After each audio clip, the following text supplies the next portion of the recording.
Hello, and thank you for joining us again for September's update from Catalyst Home Team in Atlanta, Georgia. This month I've been reading a book called Fierce Conversations, and I highly recommend it for those of you who are book readers. It's now in my top 10 list of books. And this month's quote comes from Fierce Conversations. It says, "The quality of our lives is largely determined by the quality of the questions that we ask each other and the answers that we give." So I've learned that the conversation is the relationship. It's a really great book. I highly recommend it. What's happening in Atlanta? Well, if you were here last weekend, you may have seen that Ponce City Market finally opened their central food hall. And there are a ton of really great food places over there that are coming up soon. One of them that opened was H&F Burger from Holman and Finch. It's probably one of the best burgers that you can get in Atlanta. There's also Hop's Chicken, as well as a Korean-inspired place called Simply Soul, and a European cafe called Farm to Ladle. So make sure to check out Ponce City Market, and check out my Instagram. I've got some really great shots from my private tour that my friend Nick gave me a few weeks ago. It's a really great place. Okay, so fall home maintenance tips. In September, it's a great time to inspect your roof. Roofs can last really great for 20 to 30 years, but those summer storms that we get and the high winds, you just never know if you're missing any shingles or if the flashing is rusty, and those are all things that could cause leaks. So now is a really great time to get up on your roof and inspect it and just make sure everything looks good.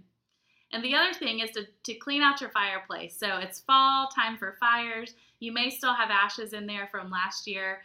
It's a really great time to clean those out and also just wipe down the walls and the floor with some fresh water. So we also have a special guest here today, Josh Bickford from Cornerstone Mortgage. He's one of my preferred lenders, and he's going to talk about a couple of changes coming in October for most people requiring financing. So right now, once the buyer fills out an application, it's pretty easy to get approval, right? Correct. And so there's going to be some changes that will make it less confusing for the buyer over the life of the process, although it may add some time in the back end. So on the front end, let's talk about the good faith estimate. That's what's changing on the front end. What's going on there? The good faith estimate is going away, and as is the truth in lending disclosure, and those two forms confuse everyone who sees them.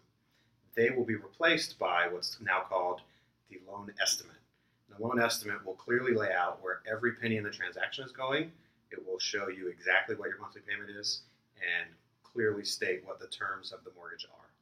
And that's really helpful. The breakdown will be much clearer. And the good thing is that any fees associated with the loan cannot go up once they're disclosed, right? Correct. And so no changes there. So that's great. On the back end, what's changing is the closing disclosure. So right now, a buyer and a seller get a HUD settlement statement, and sometimes we don't even get that until maybe an hour before closing. And that's not really helpful because you want to have time to review that and wire your money that you're going to need. So now with the closing disclosure, when is a buyer going to get that? The closing disclosure has to be given to the buyer at least 3 days prior to closing. And the seller will get a separate disclosure, so all the information will be kind of kept private. And the private information will be kept with those parties, so that's great. The bad thing about that is that if there's any changes, some of the changes may trigger a 3-day waiting period to get to closing. Yes. Is that right? And so also, once we go under contract on a home, typically we need about 30 days from contract to close. With these changes that are coming in the fall, while everybody's getting used to them, how many days do you think we're going to need to close? 45. 45 days. So for any of you buyers who are looking to buy in the fall, just make sure that you are prepared for extra timing built in there, especially if you're coming out of a lease, that instead of a 30-day close, you may need a 45-day close. The rest of it is not really a ton of changes for you. It's going to make it a lot easier for you, though, as well. But thank you so much, Josh, for joining us today. If you guys need a great mortgage lender, he's my guy, and we'd love to work with you. Have a great day.